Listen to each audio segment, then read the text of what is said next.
everyone, what's up? So I just saw the Little Mermaid live action, and let me tell you, that movie was everything and more. So first of all, shout out to my girl Halle Bailey. I'm acting like I know her, talking about my girl, but listen, she is my Little Mermaid. Like, oh my gosh, yo, I was just sitting in the movie theater, and all I could think about is like, yo, like, us brown girls really have a black and beautiful Little Mermaid. Like, I am mind blown right now at how amazing the movie was. So first of all, the graphics was just, everything was amazing. The music, oh my gosh, y'all, the music and the costume design of everything was just like, King Triton was in his majestic era, and oh my gosh,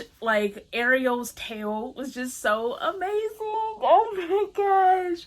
Like, yo, I had a tearjerker moment when I was sitting in the movie theater listening to Part of That World, and I started getting a little teary-eyed because I'm just like, oh my gosh, like, heard that, like, that song means so much, you know, and it can mean so many different things, but the fact that like in my mind, being a brown girl, as you know, as well as Halle Bailey, and just seeing her basically like, I want to be where those people are, and like, she's just wishing to have something that seemed so impossible, was at one point us brown girls wanting to be a mermaid. But not that it was impossible, but we really, like, we don't have that many brown girls that are Disney princesses. Up, we only had Brandy as Cinderella, and then we had the hardworking Princess Tiana, and then now we have Halle Bailey, who is a Disney mermaid. Oh my gosh.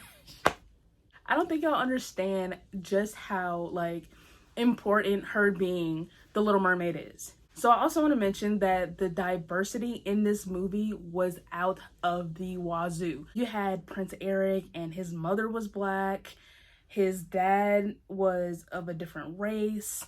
And then the people in the village, they were all shades of browns and tans and whites. And oh my gosh, everyone was just so beautiful. Everyone was dancing, everyone was singing, and it was just an amazing movie. And then you had Scuttle and Flounder and Sebastian. The whole little trio thing was just, there were a lot of funny moments, especially with Scuttle, like the sassiness of her. Kid, I thought you weren't supposed to be up here. Now you're taking boat rides? She had a lot of sarcasm, and it was just a good movie. So the beginning of the movie, first of all, comparing the cartoon version of The Little Mermaid to the live action Little Mermaid, it was a total of 51 minutes extra of like filming and scenes and everything like that. However, sitting in the movie theater watching the movie, it didn't even seem that way. The movie actually captivated you from beginning to end. It was full of songs, full of action, full of the storyline. I honestly like the live action storyline compared to the cartoon storyline because it explained a lot more. Some things, like Prince Eric was not even born into the whole royalty thing, as well as Ursula and King Triton being brother and sister. Now I'm just like, well, that makes sense, like the reason why she had like this whole family thing. And I feel like, in a way, the Little Mermaid and the Lion King are the same in the aspect of, you wish to have a different lifestyle as far as being free from the throne. Disney, maybe, you know, your characters maybe don't like the royalty so much. I mean, even look at Prince Harry and Meghan Markle, you know, they don't want the royalty anymore, so maybe that's why. I don't know. But I will say that I found a lot of similarities with the Little Mermaid as well as the Lion King live action. You had Zazu, who was also Sebastian, Ariel with Simba, King Triton with Mufasa, Ursula with Scar. So I feel like you have a lot of similarities there. But again, all in all, this movie was, like, I really can't even say that this movie was number 2 in the live action. Although I'm a diehard Lion King fan, I feel like they're kind of neck and neck. I will say that The Little Mermaid did take me by surprise with the acting. Everyone did a phenomenal job. Halle Bailey, oh my gosh, sweetheart, baby girl, sis, you did your thing on that screen, okay? You had me believing all this time that you were just a singer. Girl, you are a full natural. You can act. Like, honestly, you fooled me. Now, as far as some of the songs, Kiss the Girl, I would say, is a song that they sung it like almost like the original one, but it wasn't in the sense of like it was a full blown out song. It kind of reminds me of Can You Feel the Love Tonight, how they did a lot of talking during the song. So that was a little bit different. But oh my gosh, like this movie was just mind blown. Like right now, like this is like I literally just got home and I just turned on the camera and I just wanted to talk to y'all because this movie, like if you haven't seen Little Mermaid live action, please go see this movie. There was a lot of parts in this movie where I was just taken back. Like even Ariel's sisters were so diverse. Oh my gosh, y'all. They were so beautiful. Each and every one of them they were just so beautiful. Like their tails were different colors, but all their colors meshed together. But then it was like one beautiful rainbow. Everything was just so beautiful. King Triton in his majestic little outfit or whatever you want to call it, like the goldness, his crown, his Triton, everything was just amazing. I will say my favorite song in The Little Mermaid is Under the Sea, and to see her sitting on the turtles and dancing and Ariel even singing a part of the song was just amazing because that was something that was very different from the live action versus the cartoon version. So in the cartoon version, you had Sebastian's, like that was his whole rendition of like that was his song, that and Kiss the Girl. But then when you had it in the live action, you really had Ariel singing a part of Under the Sea, and just hearing like her add like a little flavor on it. Oh my gosh, y'all. Again, go see it. And this isn't even a sponsored video like brought to you by Disney or anything like that. Like Disney isn't paying me for this at all. Like I'm just a natural Disney fan. So I saw this movie in IMAX at an AMC movie theater.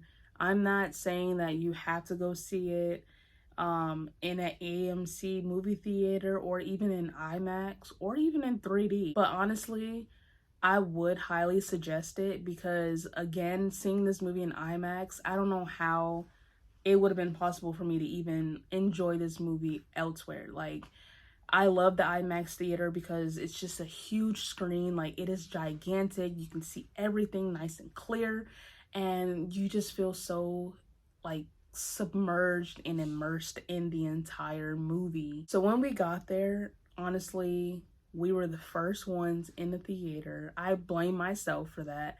I went with my sister and I went with my niece as well. And we were the first ones in the movie theater. And I just sat there and my heart, like I was just so excited and nervous because I'm like, we really have a Little Mermaid, but I didn't want to be the only one in the movie theater crying. So I was nervous about that, and I'm just like, oh my gosh, like what if I start crying because I'm like overwhelmed at the fact that we have a Black mermaid?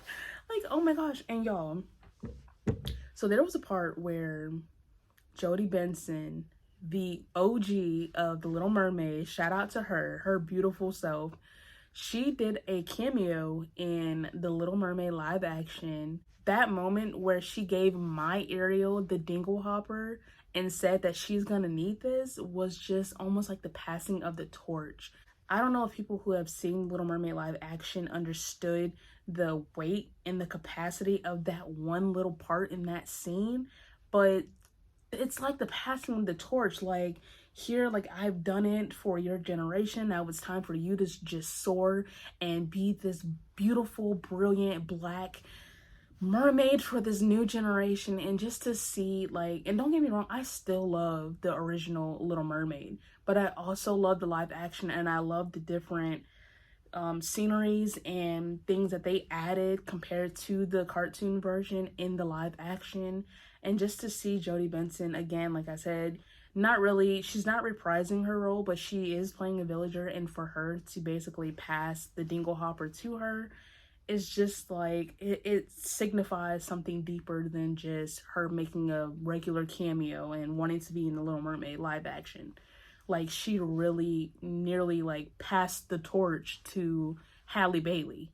Also, I love the fact that they added in the scene where Ariel is on land and she's driving the horse and carriage, and I don't recall seeing that in the cartoon version, but to just see her take on like this human characteristics out of like the wazoo, like naturally, seeing her learn how to walk and learn how to do things was just like, oh my gosh, like I'm so glad that they didn't do the whole Disney magic thing where she is one minute a mermaid and the next minute she has human legs and she's just knowing how to walk around, knowing how to dance, knowing how to run, knowing how to do all these things.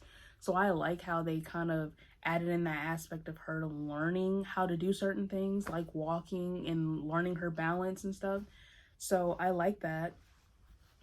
I also like the fact that they included Prince Eric's parents. I really don't, again, recall seeing Prince Eric's parents or any family members in the cartoon version. So I like how they had a huge role in this movie.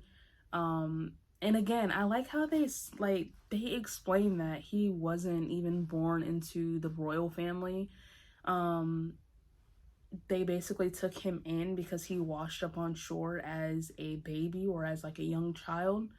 And I just like how they like did that, because honestly, now that I look back at the cartoon version, it's almost like you really can't tell that he didn't belong in the royalty like line of succession.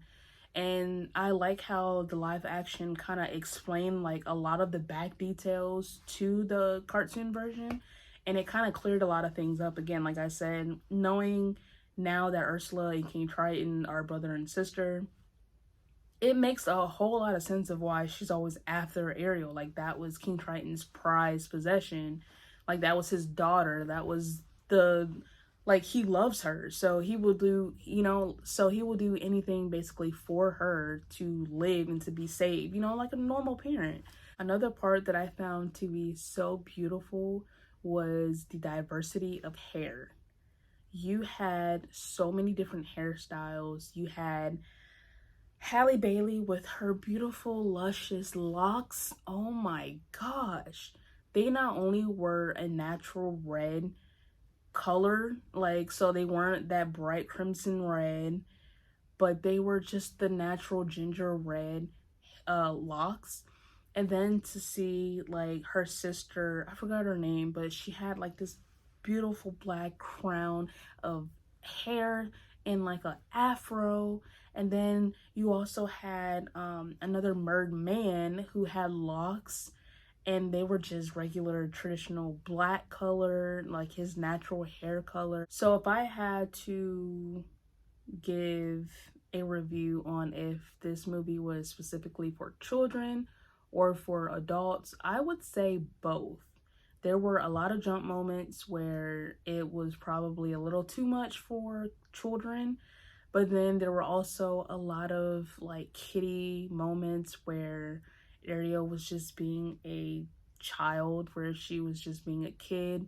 And I felt like a lot of the children in the movie theater were captivated by those moments. There were some adult jokes, it wouldn't be a Disney movie if they didn't throw in a little monkey wrench every now and then. But all in all, I will say this movie was definitely for both children and adults. So if you have children or you don't, go see the movie. Me, I don't have any children, but I still went to go see it, and my sister has a child and she went to go see it. All three of us went together. The movie setting, I'm not sure where this movie was filmed, but oh my gosh, it nearly looks identical to where the OG Little Mermaid was filmed and like created. Like, I know Disney picks out their castles and like sceneries and stuff in the cartoon versions from actual realistic like places. But when I say it was identical like to the movie, it was just like, oh my gosh, like they literally just said, okay, let's just turn on the lights for it to be a real live action movie, but keep everything the same as far as like the sceneries and stuff. And it was just nearly identical to that. So that was just like amazing to see. And it was almost like, where did you guys even find these areas at? But again, I loved it. Like, I will definitely go see this movie again. The whole entire time, I couldn't stop smiling. I couldn't stop nearly crying. I wanted to cry on a lot of parts, and a lot of parts I just couldn't stop smiling from ear to ear. And then a lot of times I was just so captivated by what was going on that honestly, I felt like maybe I was a child and just seeing, like, I was just so in awe at everything that was going on. My girl Ursula, oh my gosh, she did her thing. She did her thing. She did her thing. She was evil, but then like a part of me really wanted to like Ursula. Like, she was just amazing. But that is another video. I hope you guys go and see the Little Mermaid live action, like I said. And if you haven't, you've already seen a lot of bits and pieces, so you might as well go ahead and go see the movie. It is a great movie. You're gonna enjoy it. Make sure that you grab your popcorn, grab your snacks, because you're gonna be captivated into the movie. Go ahead and just turn your phone off, because when I say I honestly was not paying attention to my phone, I was not paying attention to my phone. The only time I was honestly on my phone was when I was taking small clips to add into this video for you guys to see bits and pieces. But just go get your ticket, go see the movie, and trust me, you won't regret it. You will love it. Also, if you haven't seen my Loungefly backpack review of the Little Mermaid live action, you can check that video out. That video will be linked in the description box below. But I will see you guys in the next video. Don't forget to like, share, comment, and subscribe, and I will see you. Peace.